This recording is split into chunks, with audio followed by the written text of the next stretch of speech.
Jean-Baptiste Pagny est économiste, à l'origine, puis banquier de profession. Il est par ailleurs sénateur de la République de Côte d'Ivoire, élu de la région du GB-Auclay. La dette ivoirienne est devenue préoccupante, tout le monde en parle sans en être spécialiste. L'économiste et banquier JBP éclaire des lanternes dans cette contribution qui sera publiée en 3 actes. Acte 1.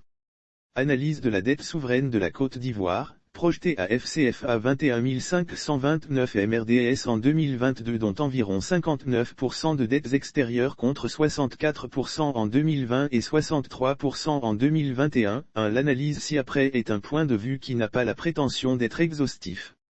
Elle espère s'approprier les préoccupations inspirées des inquiétudes de nombreux citoyens ivoiriens au sujet du stock de la dette.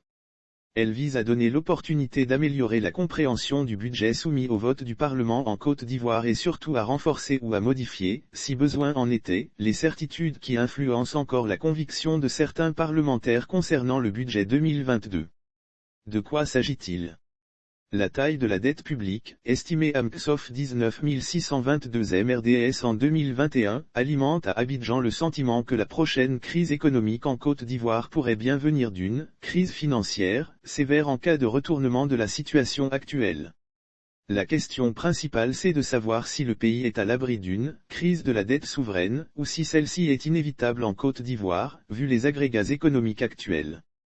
Lire aussi, Tabaski 2019 / le président Bédié parle aux musulmans, que tous vos actes de piété et de dévotion en ce jour renforcent votre consécration à Allah, d'abord parce que les évolutions comparées du stock de la dette publique et des flux de ressources propres de l'État contrastent avec la sérénité affichée par tous, bailleurs de fonds et pouvoirs publics. Ensuite parce que le produit intérieur brut, PIB, déclaré à Abidjan, bien que relativement élevé, semble être un indicateur insuffisant pour mesurer aussi bien la performance que le seuil plafond du stock de la dette publique arbitrairement fixé à 70% du PIB. Enfin parce qu'au moment où le Côte d'Ivoire s'apprête à changer désigne et de zone monétaire, FCFA-V/SECO, plus de 60% du stock de sa dette souveraine est exposé à un risque de change considérable qui requiert une visibilité économique à moyen et long terme très nette. C'est pourquoi, avant le vote du budget 2022 de la Côte d'Ivoire, il est utile de se poser quelques questions basiques que se poserait l'Ivoirien lambda.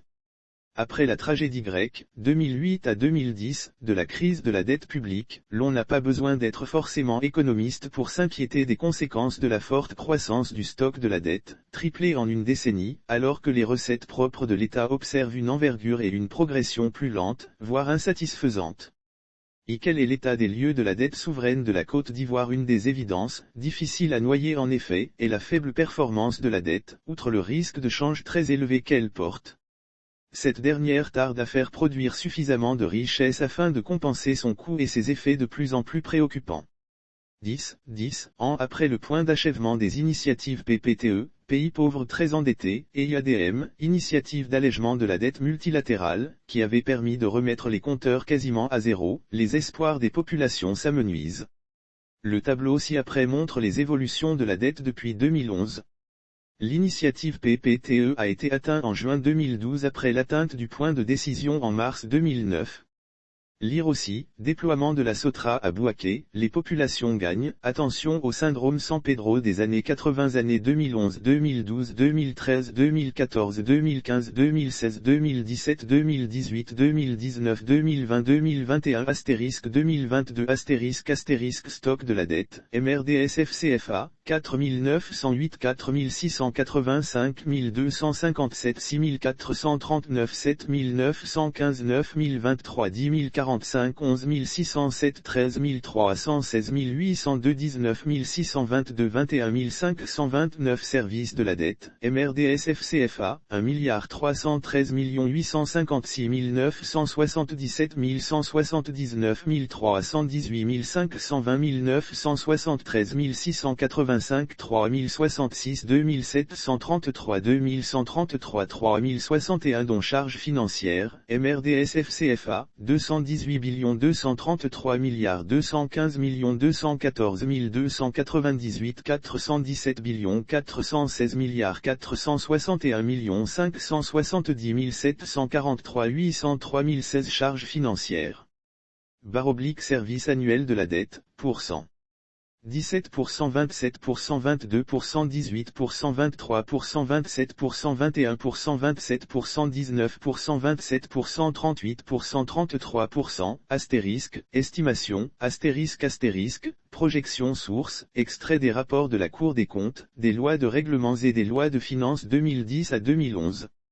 NB, le rapport de la Cour des comptes, page 26, relatif à l'exercice 2010 a indiqué des restes à payer de FCFA 184.6 MRDS à fin 2010 et un encours global de la dette publique à fin décembre 2009 qui s'élèverait à 4 784,3 milliards, dont, d'une part, 3 726,3 milliards de dettes extérieures et d'autre part, 1058 milliards de dettes intérieures.